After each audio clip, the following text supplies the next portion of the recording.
Welcome to episode number 6 of Wordy Worthy Women with Tiril Rahn, an international relations expert and a PhD candidate at the University of Oxford. Her research focuses on UN access to civilians in conflict zones, a topic that unfortunately remains acutely relevant today. I just want to remind our listeners that we've recorded this episode in March, just one day before Israel imposed a total blockade on aid to Gaza. And so in this conversation, Tiril will shed light on the challenges humanitarian actors face, the constraints of working within institutions such as the UN, and the realities of operating in regions where consent for peacekeeping is absent. We also explore what the next generation of peacekeeping practitioners, particularly women, can do to push the field forward. I'm just finishing my PhD now, third year, after also having done my MPhil here, so 2 years and 3 years, so 5 years researching this topic. And what really drew me to this topic was that there was previous research had found that UN peacekeepers were effective at protecting civilians in civil war. But when you differentiated the perpetrator of violence being either rebel groups or the government, the UN peacekeepers had no effect on protecting civilians against government violence. And my question was, why is that? Is it because they're not there? Is it because they're not doing enough? Are they not effective? What is causing this? And I started reading through all UN Secretary General reports. So UN peacekeeping missions are agreed upon by the UN Security Council with the effort to create peace and stability in the world. A great idea and something I definitely stand by. And then they deploy with the consent of the country. And they need consent, they need to be impartial, and they need to use limited use of force to protect civilians. But what I found going through these reports, and then getting on board 5 fantastic research assistants from all corners of the world, we found that the host government strategically limits UN peacekeepers' access. So across time and place, we found that the UN didn't get access here, the UN didn't get access there, there's a checkpoint here. And then the government says, but the UN isn't working, the UN isn't doing enough. No way! And I was quite, so what I've done then is for the past 24 years, systematically mapping where and when UN peacekeepers were restricted access. And why this is important is because access, as becomes very apparent today, allows for humanitarian aid to come in. You need to be there. It allows for journalists to come in. It allows for monitoring and reporting of human rights breaches. And naturally, if the government doesn't want something to be reported or interfered with, they now have the ability to restrict the international community's access into this space. So I found that when the host government or the government has conducted violence on civilians or killed civilians, there's a 5 times increased likelihood that the UN is not getting in. But if rebel groups do violence, there's an increase in access, meaning the government says you have to go, you have to report on this, look, they're breaking in the ceasefire. So while this is a very niche topic, it's also so important that we are aware of what is needed to do successful peacekeeping. And one of them is to be there. I don't know if it's a niche topic though, because on the news you hear all the time that UN doesn't have access or that UN officials on the ground were subjected to detention or even killed. I mean, more recently in the kind of what we see in Gaza. And then you have people who then blame the UN for not doing enough. I mean, most of the time it's members of the public who may be a bit uninformed on the topic, but they feel rightly frustrated. They say, why is UN claiming to have all this authority and has so much prestige, but is actually not doing anything? So what you have found out is that UN is trying to do what they can, but the host government is not necessarily always giving them the access. Exactly. They're interested in having peace in certain places, and then they're interested in their military or other aims in other regions. So peace is not always a national goal, it's local goals. And that with impartiality too. Research that just came out finds that the government and other actors strategically use methods to delegitimize organization and say, you're impartial. No, you're not impartial. Get out. Even though no behavior of such have necessarily been demonstrated. So it's difficult times, but it's also important that we do map this, because that's the only way we can come up with solutions and tactics to get around it. Because impartiality and consent and access remains key pillars. I mean, obviously the most prominent case that comes to mind right now is Israel's treatment of Palestinians and what's going on in Palestine, and also its relation to UN. But you started this research before the October 7 attacks. So were you focused on any particular country, or how did you, kind of going back to my original question, how did the question even come up to you? Yeah, so I started several years before this was happening. And while my research looks at from 2000 to 2024, this is not something new. We can see it in Cyprus, we can see it between India and Pakistan, and of course the 3 peacekeeping missions that have been outside of Israel. The question here has been about consent, and then withdrawing consent when there's no peace to keep anymore. And Israel has never consented to UN peacekeeping missions within their territory, so that's why you will see that they are in Syria, they are in Lebanon, and previously they were in Egypt. But that's because Israel didn't allow the UN to monitor and report within its territory, because they're skeptical to the UN as a whole. But what really then brought my focus to this was honestly just reading these reports and seeing that this is a systematic challenge that we're facing across missions. And as a researcher, you have the time to actually read reports back 24 years, which practitioners might not always have the time to do. So I look forward to sort of now bring the research a little bit out there. I remember we had a brief call before this interview, and you mentioned that people in your field always hope that their research never becomes relevant. And unfortunately, it has now become more relevant than ever before. What do you think your research impact is right now and will be in the future? Not just kind of for UN, but I mean in academia and people's understanding of this kind of work. Yeah, you're so right. When our research becomes relevant in peace research, it means that something awful is going on in the world, particularly when we are looking at mass atrocities. But it's also a positive sign from the academic side, because now we have a field that we have researched. So, of course, number one is that I hope in emergency that we have the time to listen to the practitioners and researchers can still talk together. That's really, really important. I also was at the UN this fall presenting my research to a group of 40 practitioners, and I think that was excellent, because one of the things, particularly with access, is not going into a debate of is it legal, is it not, who's breaking the law. I argue that it's an observation that you can map, saying did it happen or did it not. We will take the argument later, but right now the reality is that we are not getting into Gaza, for example, or we're not getting into areas in Sudan. And we will debate the legalities later, but we need access. And and then it becomes like you have signed an agreement saying that we will get access. But again, I think there's value to just the observation, because then you can put diplomatic pressure, you can make plans. And I think it's really important that we're not surprised when we are in conflicts and we're not getting access, because this is a strategy that's been used for decades. And when something is used for decades, we really need to develop policies. Absolutely. For what do we do when access will be restricted, because it very likely will be. And that in itself, I think, is valuable to know for policymakers. I also think that historically, let's say before the World War I, human life didn't carry as much worth and weight as it does today.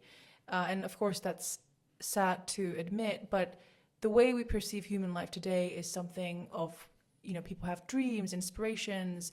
Every human is an ocean in itself.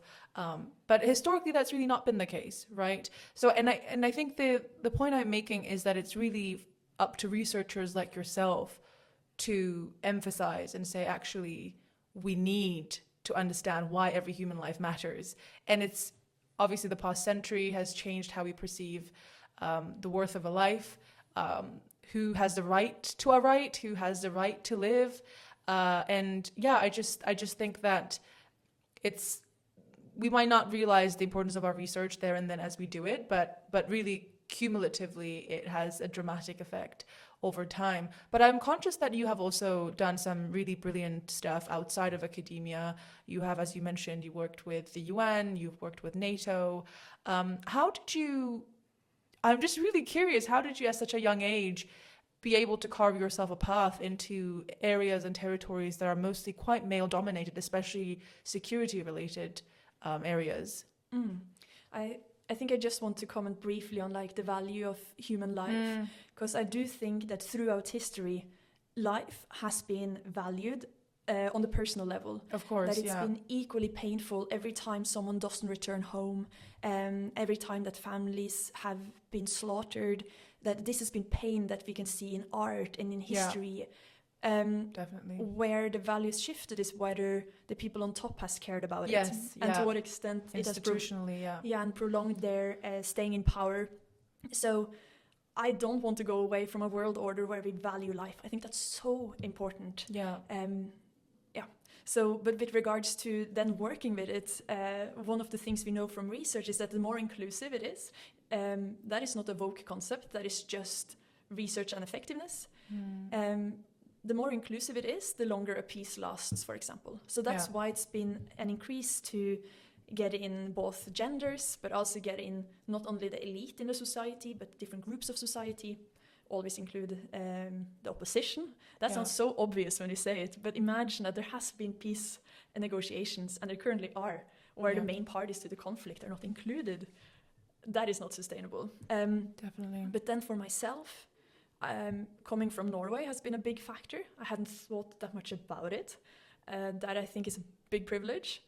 But growing up, I realized, it has been a male-dominated field, but it has been very welcoming to the new young ones that are entering. So, for example, in NATO, it's a big group of young, talented, fantastic females with, the so good competencies that are now emerging and coming up. So I'm really, in that sense, even though things look very negative now, I'm positive because people have good education, people have great experiences, they have good takes on the world. And it's cool to see that pays off. Like, not always represented on the face value of leadership, but on the ground, in the offices, there are especially women working on it. Now the question is, how do we translate that to leadership, to ministers and the top leadership? We're not there yet, but behind every leader there's a lot of women who are very ready to take on the challenge. So I'm so happy to see that. That has been a very positive surprise for me.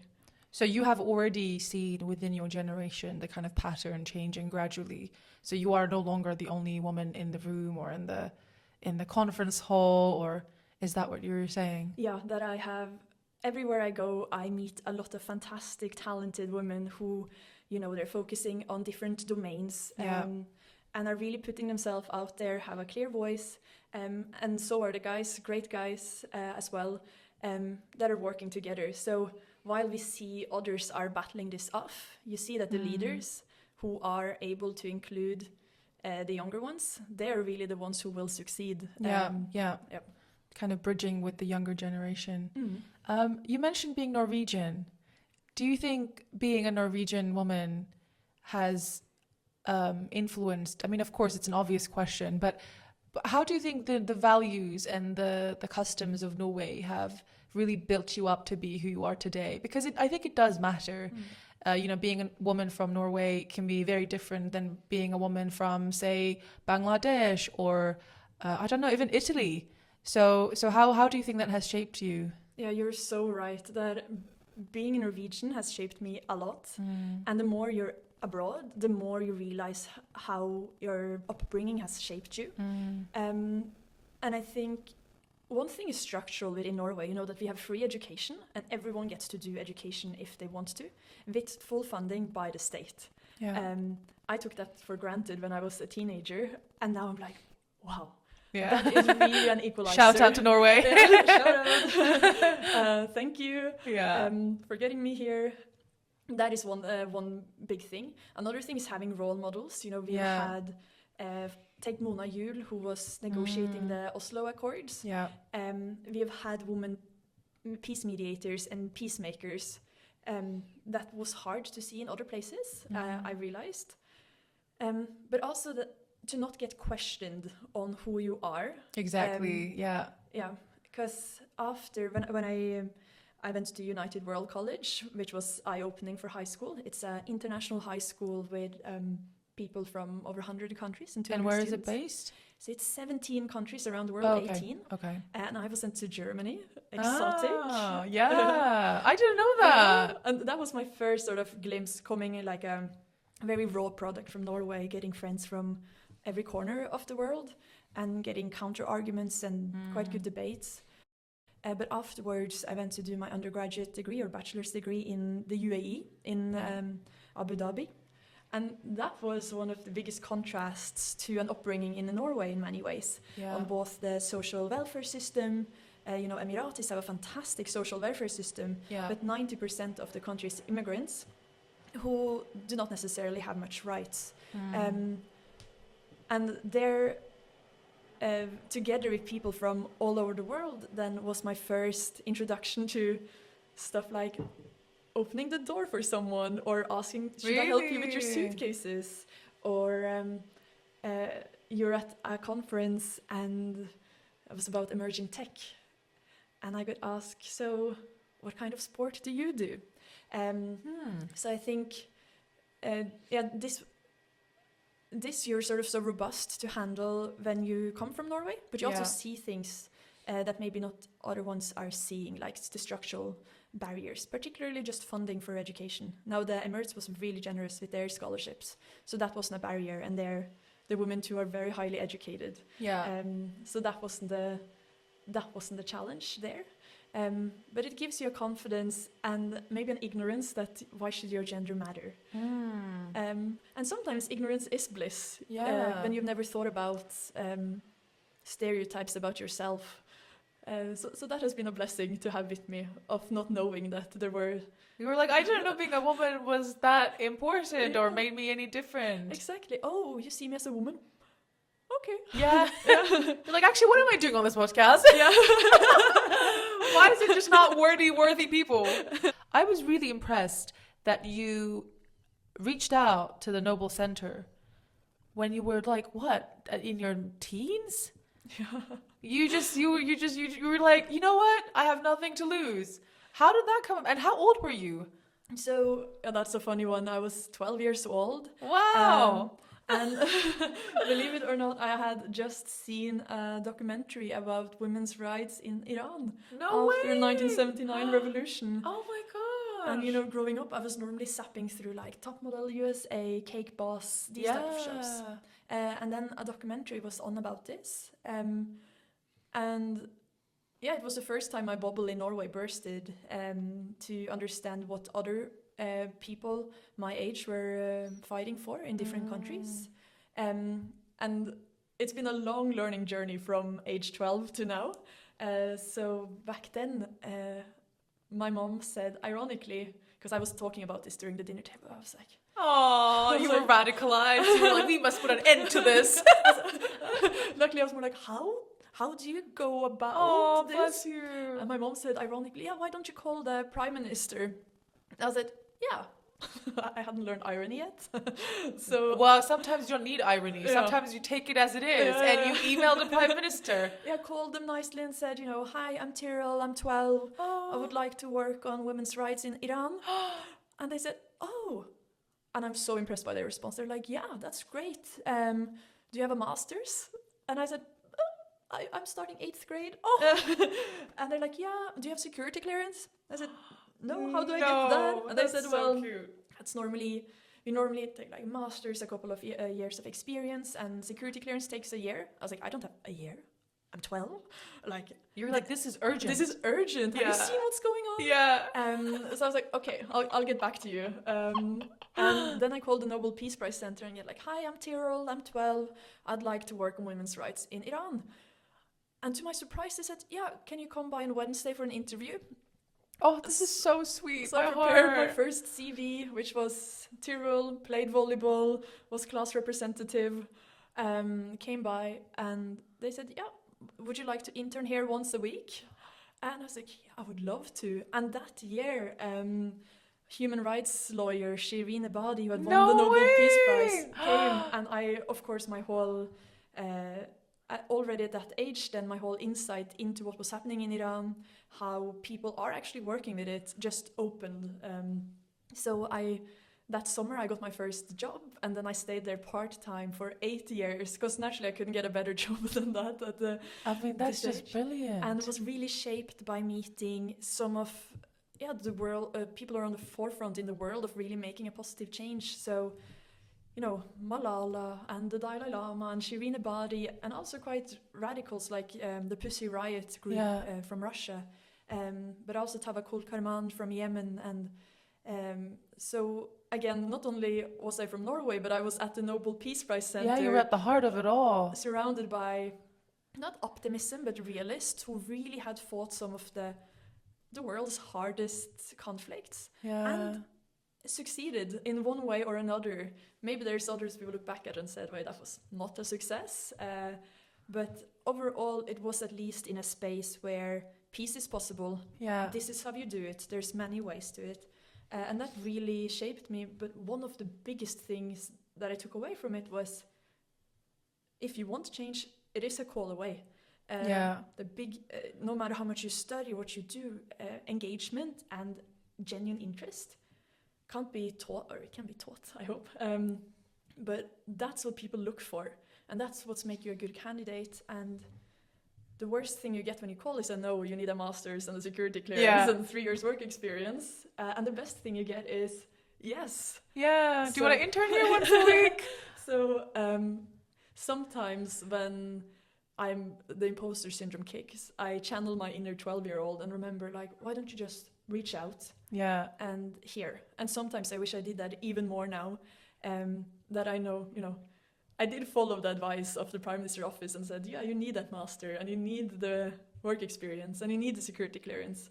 And now I'm there, so I'm very excited now for the doors that are opening up. But I think about my 12-year-old self sometimes and realize that what I have now is not what I needed. What I needed was to call and to detect injustice and to realize that there are ways to work on it. You don't need these tick, tick, tick boxes.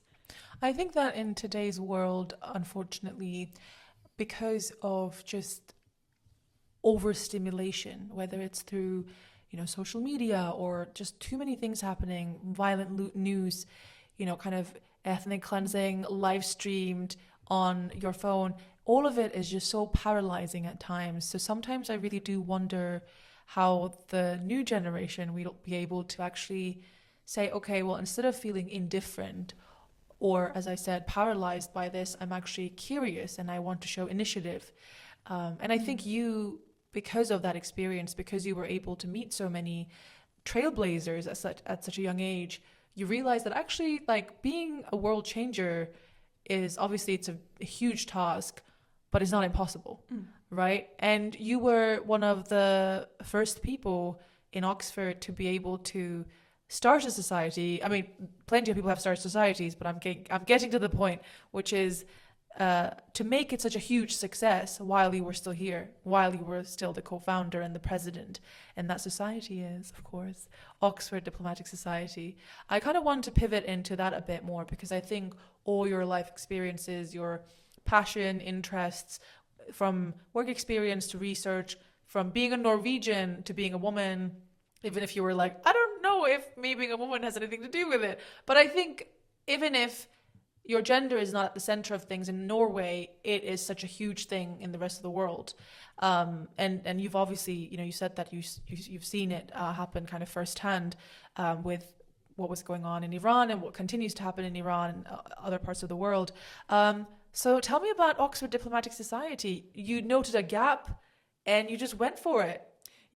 Yeah, I came here in the pandemic of 2020. I know we don't want to talk about I know nobody wants to talk about the pandemic. But it was pandemic. I came, I was so keen to develop, let's work on this. What is happening in the world? Like, how are we hoarding up vaccines? And it seemed like all the bilateral and international work we had worked on was collapsing in a heartbeat. One international crisis.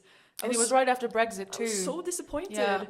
Yeah. So I came, And I met with my principal of my college at Hartford, Tom Fletcher, who had also been my professor at NYU Abu Dhabi. And I said, so what do you recommend, again, about reaching out and asking? I was like, where do I start here in Oxford? And he said, well, there's not really anything in this realm of peace and of diplomacy. I was like, what do you mean? So you had the debating, which is a great skill, but not what I was looking for when it came to more to like dialogue. I think debating and dialogue is very different formats. Yeah. Then you had focus on war, but I wasn't interested in the war part because the peace part is so much more comprehensive. Security is just a tiny aspect. So Tom Fletcher told me, well, you have to start it.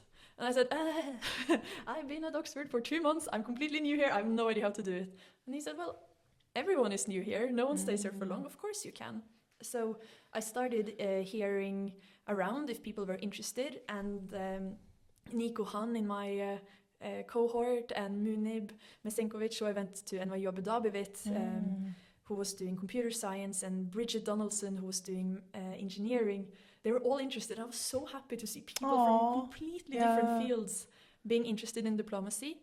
So he said, well, let's do it, and went through the process and gained so much interest straight away from people all over Oxford, from across 85 different academic disciplines. So from computer science and engineering and music to economics to, of course, geography, history, international relations. So the aim was really, one, to break down the barriers to join diplomacy by having no membership fee back then, because that was one thing, like why should diplomacy be elitist when we need diplomats from all over our countries? And the second was to talk about emerging diplomatic questions. Back then it was pandemic, but it was also tech. It was also questions of, emerging technology, of gender and intersectionality. But it was also about just different topics that was underexplored. So, and then the world was really starting with a bang after the pandemic. So there was enough issues to cover. And, fast forwards 5 years, there are thousands of members and hosted hundreds of events and been on international trips. For me, mentorship has been really important in shaping who I am. So I've had many mentors throughout my life. And I think sometimes it has started informally by meeting someone that you just think is amazing. And you start asking questions, and it establishes an informal relationship. But I've also participated in a lot of formal mentorship networks. So currently I'm also part of a mentorship network in Brussels called Women in International Security, where I have a fantastic mentor from the Martti Ahtisaari Foundation, also with peace mediation. Amazing. Yeah, so to have many different mentors that can mentor you on different aspects of life. If it's how to establish something, how to negotiate a contract. I would also like to include my mom in my mentorship. Oh, shout out to mom. Yeah, shout out to my mother. Lots of people getting shout outs today. Definitely. I want to thank my mother. 100%. But that is because I think that's a part of the humbleness I talked about earlier, that you don't know much and you need help, and there are other people who've been in your situations before.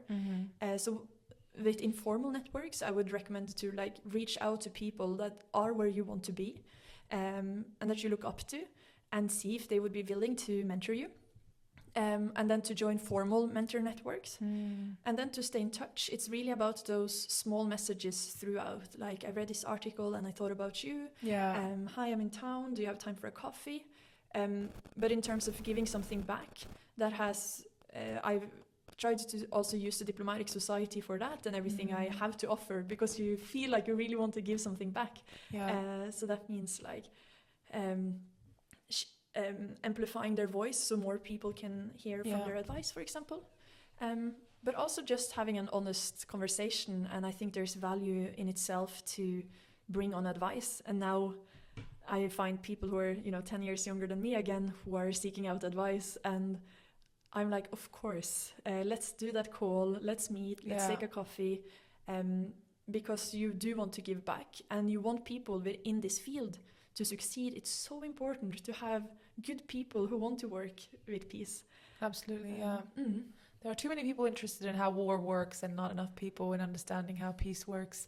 And I always think that peace for many people has become kind of this abstract, very utopian philosophy that's not within our reach. But actually, I don't know, like sometimes you look at how World War I or World War II panned out, and we haven't reached the ultimate peace, because in my head, peace can happen only if there's accountability, and accountability means justice, and also at some point down the line reconciliation, and not just reconciliation but being able to maintain peace as well. So not just two countries or two nations that no longer war with each other, but actually are able to, as you said, like have dialogue too, so they don't live in tension indefinitely. And I think what you're onto there is that very often we research peace in relationship to war. Yes, but exactly. Some researchers would argue and say that's the wrong starting point, because then we're actually doing war studies and not peace studies. So when we look up and we look around the world, most of the world is in peace. And this is also interesting to research. And of course, you have structural violence and repressive systems that would not be peace. But I think once we can feel the empowerment that many of us do live peaceful lives, we can really channel that into helping and dealing and supporting our other civilians that are suffering in war. So that's my silver lining in the darker world, I would say. It's a great silver lining to have. I want to also ask about all the people that you have met through your work in academia, in NATO, UN, Brussels, just your wider circles, the amazing work that you've done and continue to do with the Oxford Diplomatic Society. What is some of the most interesting or useful advice you've heard, or someone has specifically given it to you as a young woman in the field? I think one of the best advice I've gotten is with regards to integrity, to always be able to stand up for the actions you've taken, because the integrity no one can take away from you, and it's not accredited, but it really, really follows you. And the second, so cliche, but so true, be nice to everyone you meet. Like, the world is so small. I agree. And I'm so surprised of how you re-meet people. And not that should be a reason to be kind, but literally be kind to people. But it's a great exercise of decency. It's like, even if that's the only thing that keeps you motivated, like, it's good. Keep it up. For those that are doubting whether to be kind or not, stay kind. And then the other one is definitely to be proactive. Like, very few opportunities are given to you. You have to seek them out yourself. I agree. It very rarely feels like opportunities finds you, but that you work to make these opportunities for yourself. So be a proactive actor in your own lives. I would say that those are the three key advice I've gotten of integrity, be kind, and be proactive in your own life. I really agree with that, all three. More specifically on the proactive side, I always love meeting new people. I love talking about what they do. I think I'm a very people's person, but I knew that I didn't have the credentials to apply to be a BBC presenter. So then I was like, hey friends, do you want to start a podcast? Just so we can see what our friends are up to, just we can use it as a platform to invite people that we followed or we admire. Now, sometimes being proactive doesn't mean that you email the Prime Minister, although you can do that. Sometimes it just means carving out a little room or space for yourself to create something that you can later on use and say, hey, this is what I did. It might not be the most successful thing you've ever done, but it's an experience. And in the process, you also learn a lot about yourself and about the craft and the industry. So it's definitely something that 100% agree with. Yeah, you really inspire me on that point as well. But when you do things you like, it doesn't feel as much work. But with the Diplomatic Society, for example, with leadership, there are things that are really fun, which are often the ones you see the pictures from. And then, as you know, there is so much there's in leadership there's so much normal tasks like making a poster, writing an email. Yeah, nobody sees that. It's a very thankless part of the job. Definitely, and also just making sure, are everyone okay? Did everyone get the meeting notification? There's a lot of admin work in leadership as well. And I think, therefore, like this is what can take a lot of time, particularly when, you know, it's a much more informal progress. So that this is where I think it's really important to have flux and changes in leadership. Because this is what I think, or for me, is the time-consuming part where you really need to be on top of it. And when you come in with new energy, you're able to